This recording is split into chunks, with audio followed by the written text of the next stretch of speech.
ജീവനക്കാരെ കൊലക്ക് കൊടുക്കുന്ന ട്രാൻസ്ഫറാണ് ഇപ്പോൾ സർക്കാർ നടത്തിക്കൊണ്ടിരിക്കുന്നത്. ഇതിനകം 15,000 സർക്കാർ ജീവനക്കാരെയും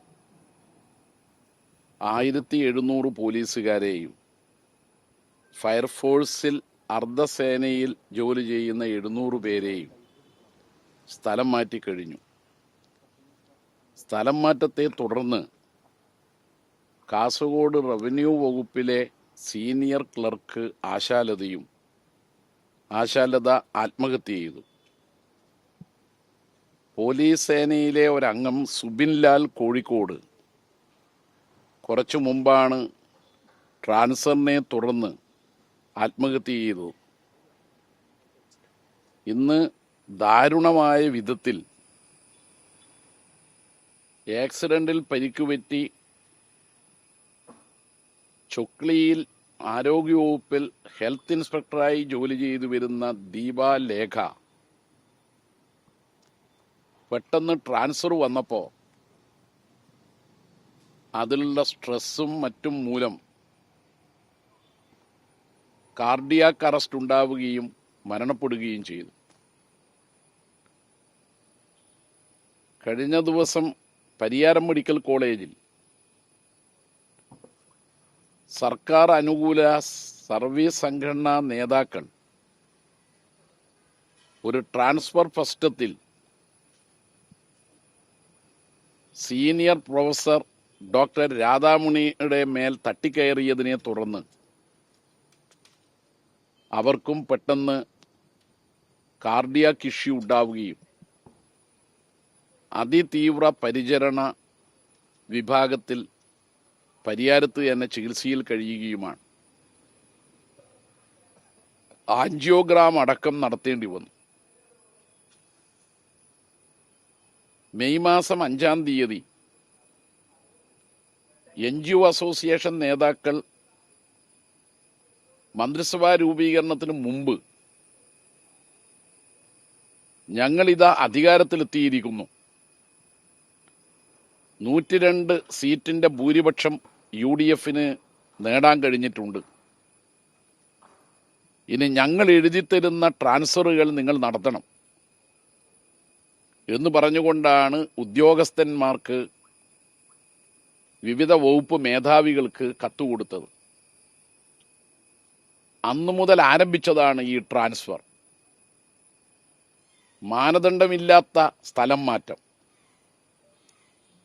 ഒരു നീതീകരണവും പറയാത്ത വിധം തലങ്ങും വിലങ്ങും സ്ഥലം മാറ്റുകയാണ്. നമ്മയെല്ലാം ദുഃഖത്തിലാഴ്ത്തിക്കൊണ്ട് പ്രമുഖ നാടക സംവിധായകൻ സുരേഷ് ബാബു ശ്രീസ്തിയുടെ ഭാര്യ കൂടിയായ ദീപലേഖ ആരോഗ്യവകുപ്പിൽ HI തസ്തികയിൽ ജോലി ചെയ്യുന്ന ആ സ്ത്രീ നല്ല അംഗീകാരവും സേവന സന്നദ്ധതയുമുള്ള ഒരു സർക്കാർ ജീവനക്കാരിയാണ് എന്ന പേര് കേട്ടയാളാണ്. അവർക്ക് ആക്സിഡന്റിൽ പരിക്കുപറ്റി, കാലൊടിഞ്ഞു. അതിനെ തുടർന്ന് ട്രാൻസ്ഫറിന്റെ കരട് പ്രസിദ്ധീകരിച്ചപ്പോൾ അവര് ആക്സിഡന്റിൽ പരിക്കുപറ്റിയ ആ പരിക്കിന്റെ സർട്ടിഫിക്കറ്റ് അടക്കം എല്ലാ രേഖകളോടും കൂടി DMOന് അപ്പീൽ കൊടുത്തു. ചൊക്ലിയിലാണ് അവർ അന്ന് ജോലി ചെയ്തിരുന്നത്. ചൊക്ലിയിൽ എത്തിയത് 4 മാസം മാത്രമേ ആയുള്ളൂ. 4 മാസത്തിനകം ഒരു ട്രാൻസ്ഫർ അവർ പ്രതീക്ഷിക്കുന്നില്ല. ചൊക്ലിയാവുമ്പോൾ പ്രത്യേകിച്ച് ആക്സിഡന്റിൽ പരിക്ക് പറ്റിയത് മൂലം വിദൂര സ്ഥലത്തെ ട്രാൻസ്ഫർ ഒഴിവാക്കണമെന്ന് ആവശ്യപ്പെട്ടിട്ടും ചൊക്ലിയിൽ നിന്ന് വടകര സ്വദേശിനിയായ ദീപാലേഖക്ക് പോയി വരാനുള്ള സൗകര്യം ഒരു വാഹനമെടുത്താൽ സാധിക്കുമെന്നുള്ളത് കൊണ്ടും അപ്പീൽ കൊടുത്തപ്പോൾ അതും ഒരു സ്റ്റേഷനിൽ 4 മാസം മാത്രം ആയതുകൊണ്ട് പരിഗണിക്കുമെന്നാണ് അവർ കരുതിയത്. എന്നാൽ ഇന്നലെ അന്തിമ ട്രാൻസ്ഫർ ഉത്തരവ് വന്നു.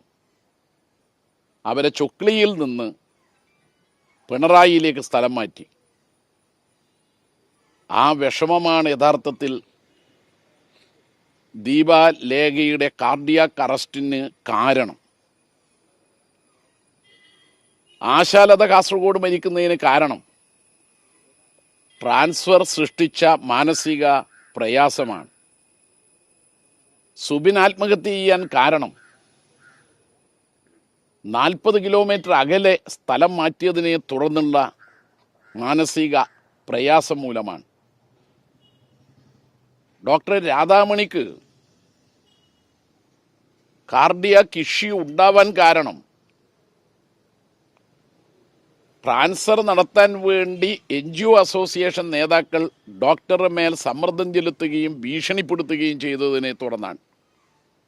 ചുരുക്കത്തിൽ UDF സർക്കാർ അധികാരത്തിൽ വന്നതിന് ശേഷം സർക്കാർ ജീവനക്കാരെ കൊലക്കു കൊടുക്കുന്ന ട്രാൻസ്ഫറാണ് ഇപ്പോൾ നടന്നു വരുന്നത് എന്നത് കണ്ണൂർ ജില്ലയിലെ ഈ 2 ഉദാഹരണങ്ങളും തൊട്ടയൽ ജില്ലയിലെ 2 ഉദാഹരണങ്ങളും വ്യക്തമാക്കുന്നുണ്ട്.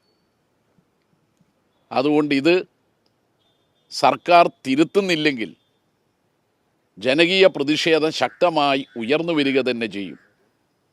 ഇന്ന് പരിയാരം മെഡിക്കൽ കോളേജിൽ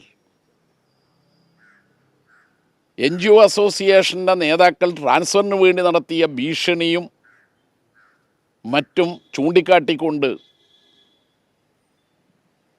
തസ്തിക പോലും നോക്കാതെ തലങ്ങും വിലങ്ങും നടത്തുന്ന ട്രാൻസ്ഫർ ചൂണ്ടിക്കാണിച്ചുകൊണ്ട്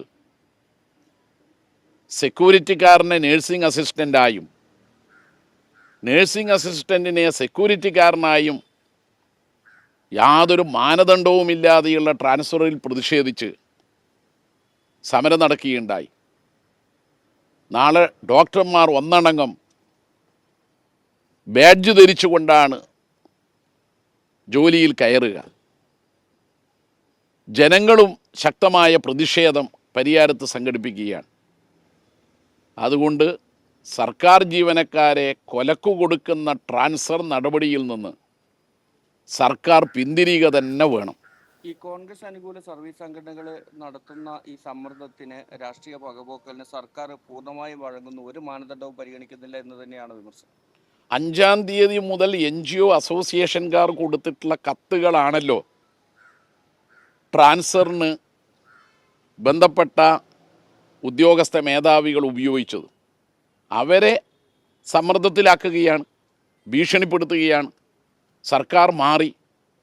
ഇപ്പോൾ ദീപാലേഖയുടെ കാര്യത്തിൽ ഉയർന്ന ഉദ്യോഗസ്ഥന്മാരിൽ ചിലർ പറഞ്ഞു അവർ അപകടത്തിൽപ്പെട്ട് പരിക്ക് പറ്റിയിട്ട് ചികിത്സയിലാണല്ലോ, 4 മാസമേ ആ സ്റ്റേഷനിലായുള്ളൂ, ഇപ്പോൾ തൽക്കാലം അവരെ തുടരാൻ അനുവദിക്കണമെന്ന് പറഞ്ഞപ്പോൾ NGO അസോസിയേഷൻ നേതാക്കൾ DMO ഓഫീസിൽ പോയി പറഞ്ഞത് ഭരണം മാറിയാൽ ഒരു ട്രാൻസ്ഫർ വേണ്ടേ. അത് മുഖ്യമന്ത്രി ഭരണകക്ഷി സംഘടനയുടെ സമ്മേളനത്തിൽ പറഞ്ഞ കാര്യമാണ്. ട്രാൻസ്ഫർ നടത്തും, കരുതി വെച്ചോ. അതൊരു ഭീഷണിയുടെ സ്വരവും ഉണ്ട്, ട്രാൻസ്ഫർ നടത്തുമെന്നുള്ള പ്രഖ്യാപനവും ഉണ്ട്. ട്രാൻസ്ഫറൊക്കെ നടത്തുന്നത് ഇതിനു മുമ്പുള്ള സർക്കാരുകൾ നടപടികൾ സ്വീകരിച്ചിട്ടുണ്ട്. അതിന് പക്ഷേ ഒരു മാനദണ്ഡം വേണം. അല്ലാതെ തലങ്ങും വിലങ്ങും ട്രാൻസ്ഫർ ചെയ്യുന്നത് ഒരു സർവീസിലിരിക്കുന്ന ജീവനക്കാരെ സംബന്ധിച്ചിടത്തോളം, പ്രത്യേകിച്ച് ജൂൺ മാസം പിറന്നതിന് ശേഷം കുട്ടികളെല്ലാം വിവിധ വിദ്യാഭ്യാസ സ്ഥാപനങ്ങളിൽ ജോലി പഠിക്കാൻ പോകുന്നത് ആരംഭിച്ചതോടെ അവർ ഒരിടത്ത് ജീവിതം ആരംഭിച്ചിട്ടുണ്ട്, സ്കൂളിൽ കുട്ടികളെ ചേർത്തിട്ടുണ്ട്. അതുകൊണ്ട് തന്നെ ഇത്തരത്തിലുള്ള തലങ്ങും വിലങ്ങുമുള്ള ട്രാൻസ്ഫർ എല്ലാവരെയും ബുദ്ധിമുട്ടിലാക്കും. അതുകൊണ്ടാണ് കണ്ണൂർ ജില്ലയിലെ ഒരു മരണത്തിനും മറ്റൊരാൾ കാർഡിയാക്ക് രോഗം വരാനും ഇടവന്നത്. ഇന്നോ നാളെയായിട്ട് ചിലപ്പോൾ പോലീസിലെയും ഇത്തരത്തിലുള്ള ഈ മാറ്റങ്ങളൊക്കെ നിലവിൽ വരുന്ന ഉത്തരവിറങ്ങും എന്ന രീതിയിലുള്ള ചില സൂചനകൾ വരുന്നുണ്ട്. സമാന രീതിയിൽ തന്നെ ആയിരിക്കും അവിടെ നടക്കാൻ പോകുന്നത്. എങ്ങനെയാണ്? അല്ല, അത് വന്നാലേ നമുക്ക് പറയാൻ കഴിയുള്ളൂ. പക്ഷെ ഒരു കാര്യം വ്യക്തമാണ്, ഇതുവരെ നടന്നതെല്ലാം യാതൊരു മാനദണ്ഡവും ഇല്ലാതെയുള്ള സ്ഥലം മാറ്റമാണ്. മുഖ്യമന്ത്രി അത് പ്രഖ്യാപിക്കുകയും ചെയ്തല്ലോ. ഞങ്ങൾ സ്ഥലം മാറ്റുക തന്നെ ചെയ്യും. അതിനൊരു മാനദണ്ഡമുണ്ടാക്കണ്ടേ? ഉത്തരവില്ല. സർവീസ് സംഘടനകളുടെ യോഗം ചേർന്നല്ലോ.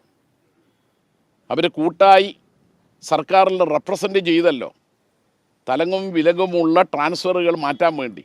പക്ഷെ അതിനൊന്നും തയ്യാറായില്ലല്ലോ മാനദണ്ഡം ഉണ്ടാക്കാൻ. അതാണ് പ്രശ്നം.